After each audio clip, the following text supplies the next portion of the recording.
తెలంగాణ రాష్ట్రంలో అభివృద్ధి ఒకవైపు, అధోగతి ఒకవైపు పోటీ పడుతున్నటువంటి తరుణంలో 100 కోట్లకు 1 ఎకరా భూమి హైదరాబాద్ రాష్ట్రంలో పలికింది. ఇది ఎవరిని ఉద్దేశించుకొని, దీని టార్గెట్ ఏంటి? నమస్కారం అండి, రాజ్ న్యూస్ ప్రేక్షకులకు అందరికీ నమస్కారం.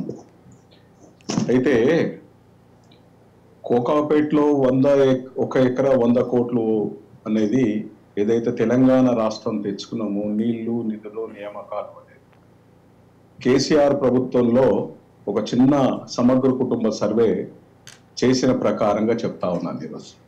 100 కోట్లు ఎందుకు పోయింది, ఏమిటి కోసం పోయింది, పేదవానికి ఇల్లు దక్కుతుందా దక్కదా అనే దాన్నే చెప్తాను. సమగ్ర కుటుంబ సర్వే నా దగ్గర ఉన్న నివేదిక ప్రకారంగా చెప్తా ఉన్నా. రాష్ట్రంలో దాదాపు పూరి గుడ్సులు ఉన్న వాళ్ళు 3,24,100 మంది, రేకుల ఇళ్లలో ఉండేవాళ్ళు 46,78,869, అద్దె ఇంట్లో ఉన్న వాళ్ళు 28,58,381. ఇక మరుగుదొడ్లు లేనోళ్ళు 18,10,19, విద్యుత్ ఇండ్లు లేనోళ్ళు 10,462. హైదరాబాద్ నగరంలో దాదాపు అద్దెకుండేవారు 15 లక్షల మంది ఉంటారని ఆ సమగ్ర కుటుంబ సర్వే ప్రకారంగా మనకు తెలిసిన అంశం ఇది. నేనేమంటున్నానంటే, ఈ రోజు తెలంగాణ రాష్ట్రం వచ్చిన తర్వాత ఒక ప్రకటన చేశారు. ఏమని? ఇండస్ట్రీస్ కు రెడ్ కార్పొరేట్ వేస్తాం, ఇక్కడ నుండి డైరెక్ట్ గా మీరు అక్కడ పోయి అక్కడ నుండి మీరు కట్టుకోవచ్చు, మీకు ఫ్రీగా ఇస్తామని. ఫ్రీగా ఇస్తాం, ఇక్కడ పెట్టుబడులు పెట్టుండను. ఇక్కడున్న ప్రజలకు ఫ్రీగా ఇయ్యలేని డబుల్ బెడ్రూమ్ 2 లక్షల ఏదైతే ఇండ్లు ఇస్తానన్నారో, దాదాపు ఆ 2 లక్షల ఇండ్లలో దాదాపు ఇచ్చిన వాళ్ళు 40,000 కంటే ఎక్కువ. ఒక విషయం సరే, ఈ విషయాన్ని ఇంత దూరంలోకి వచ్చిన తర్వాత రాష్ట్రంలో దాదాపు నిజంగా 10 ఏళ్ల పరిపాలన చూస్తే ఎట్లా ఉందంటే, కేసీఆర్ ప్రభుత్వంలో ప్రతి ఎమ్మెల్యే, ప్రతి వాళ్ళ రాజకీయ నాయకులు, ఎంపీటీసీ కానీ, జెడ్పీటీసీ కానీ, సర్పంచుల కాడికి, వార్డు మెంబర్ల కాడికించి కబ్జాలు చేసిన విధానం చూస్తూ ఉంటే ఎల్టీఎఫ్, వాగులు, వంకలు, బండ్లబాటలు అంటారు, బండ్లబాటలతో సహా కబ్జాలకు గురైనవి. ఈ రాష్ట్రంలో నిజంగా చెప్పాలని నియంత్రిత పాలన జరిగింది. ఆ నియంత్రిత పాలనలో జరిగింది ఏంటంటే, దాంట్లోనే భాగంగా ఏంటంటే ధరణి అనేది ముసుగులో ఒక పెద్ద భూ బకాసురులాగా తయారయ్యారు. భూమి ఉన్నోనికి అందులోకి కట్ చేసిరు, భూమి లేనోనికి మళ్ళీ అందులో జైన్ చేసిరు. ఇది పెద్ద ఎత్తున భూ సంస్కరణలని చెప్పి ఏం చేశారంటే, మేము అన్ని కొలిసి అన్ని లెక్కపత్రంగా పెడతామని చెప్పారు.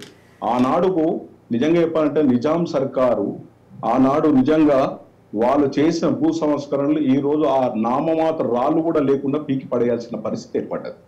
ఇంకోటి, కొలవడానికి పోతే ఆ భూమి మీనుందా వానుందా కుట్లాడ పంచాయతీ పెట్టి అందరికి భూ సంస్కరణలు ధరణిలో ముసుగులో నీకు తెలిసింది. సిసిఎల్లో పోతే ఎన్నెన్ని పైసలు ఇవ్వాల్సిన పరిస్థితి ఏర్పడ్డదో.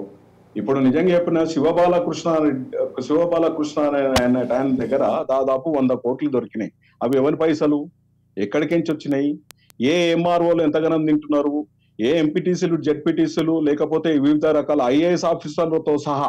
నేను దాదాపు మొన్న పేపర్ మాధ్యమంలో చూసిన 25 ఎకరాలు మాజీ చీఫ్ సెక్రటరీ ఎవరైతే మన దగ్గర ఉండేనో, ఆయన పేరు ఏదో ఉండే, సోమేశ్వర్ కుమార్ దగ్గర పేపర్ మాధ్యమంలో చూసిందే చెప్తున్నా, నేను ఆరోపణలు చేస్తలేను. 25 ఎకరాలు ఎట్లా ఒక ఐఏఎస్ ఆఫీసర్ 25 ఎకరాలు తీసుకున్నట్టు వాళ్ళ భార్య పేరు మీద ఉన్నట్టున్నారు. ఇలాంటి ఐఏఎస్ ఆఫీసర్ల దగ్గర ఎంత భూములు ఉన్నాయో, వివిధ రూపాల్లో ఉన్నాయో తెలుసు. ఈ రాష్ట్రంలో నిజంగా చెప్పాలంటే నిధులు నియామకాలు ఏదైతే ఈ నీటి పారుదల మీద చేసిన నన్నరో, ఎంత అవినీతి ఈ 75 సంవత్సరాల్లో ఇంత అవినీతి జరగగా నేను ఎక్కడ కూడా చూడలేదు.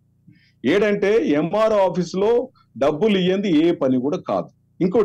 ఇంకో విషయం చెప్పాలనుకుంటే, ఒక నిమిషం, కూకుడుపల్లిలో సర్వే నెంబరు 57లో 100 ఎకరాలు. నేను గతంలో జస్టిస్ చంద్రకుమార్, విమలక్క అందరం కలిసిపోయి వాళ్ళ పాపం పేదవాళ్ళు వేసుకున్న భూమి మొత్తం కులగొట్టిన తర్వాత అవి కబ్జా గుర్తాయి. మరి ఎవరు చేసిరు అది? ఆ రోజు ఆరోపణలు పేపర్ మాధ్యమంలో ఎమ్మెల్యే అని చెప్పారు ఆ రోజు. నిజంగా చెప్పాలంటే ఇంకో విషయం ఏంటంటే, 10 సంవత్సరాలలో నిజంగా టిఆర్ఎస్ పార్టీలో ఉన్న అంతకు ముందు ఉన్న ఎమ్మెల్యేలు కానీ, లేకపోతే గతంలో ఉన్న ఎమ్మెల్యే, గతంలో నిజంగా చెప్పాలంటే 1952 నుండి 1986 వరకు ఒక భూ బకాసురుడు గాని, దొంగ గాని, మాఫియా గాని, ఇంకో మాఫియా దగ్గర ఉన్నా కూడా రాజకీయ నాయకుడు కలవాలంటే భయపడేవాళ్ళు. అరే మన దగ్గరకు పోతే ప్రాబ్లం అవుతుంది కదా, మనకు మచ్చ వస్తుంది, మనం కూడా భూ బకాసురులమైనట్టు ఉంటుంది అనే దాని మీద భయపడేది. ఈరోజు అట్లా కాదు, రాత్రి పోయే వరకు చేర్చి కొట్టుకుంటున్నారు వాళ్ళు. భూ బకాసురులు ఎవరైతే ఈ ఎమ్మెల్యేలు ఉన్నారో, ప్రాతినిధ్యం వహిస్తున్న ఎమ్మెల్యేలు ఉన్నారో, ఆ ఎమ్మెల్యేలు ఇద్దరు కలిసి ఈడ భూమి ఈడ ఫ్రీ ఉంది, ఆ అధికారం తీసుకురావాలి, ఇది కబ్జా చేస్తే బాగుంటది, మాకింత మీకింత అందరికింత అని అమ్ముకున్న తర్వాత అది కేసులు ఎవరైనా మాలాంటి వాళ్ళకి ఇట్లా కేసులు వేస్తే ఆ కొనుక్కున్న వాళ్ళు మాత్రం రోడ్డు మీదకి వచ్చే పరిస్థితి పేపర్ మాధ్యమంలో రోజు వస్తుంది. ప్రతి నియోజకవర్గంలో ఈ ప్రభుత్వ భూమిని ఇంత కబ్జా చేసి చెన్నూరులో దాదాపు 500 ఎకరాలు కబ్జాకు గురైందని చెప్పారు.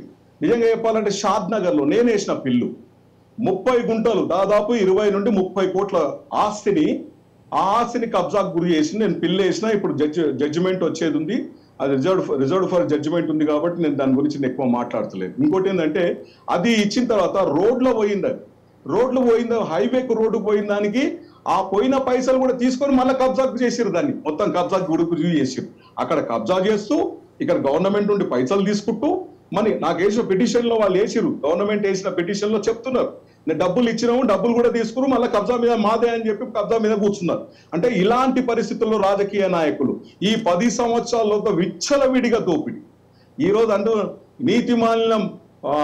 నీతిమాలిన ఏదైతే ప్రకటనలు చేస్తూ, లేకపోతే ఈడ ప్రజల చెవులో పూలు పెడుతూ మాట్లాడుతున్నారే స్వచ్ఛంగా, విశ్వసనీయత అనేది రాజకీయ పార్టీలకు ఉండాలి. విశ్వసనీయత అనేది రాజకీయ పార్టీలకు నాయకులకు ఉండాలి. ఆ నాయకుల పై నాయకులు కూడా ఉండాల్సిన అవసరం ఉంది.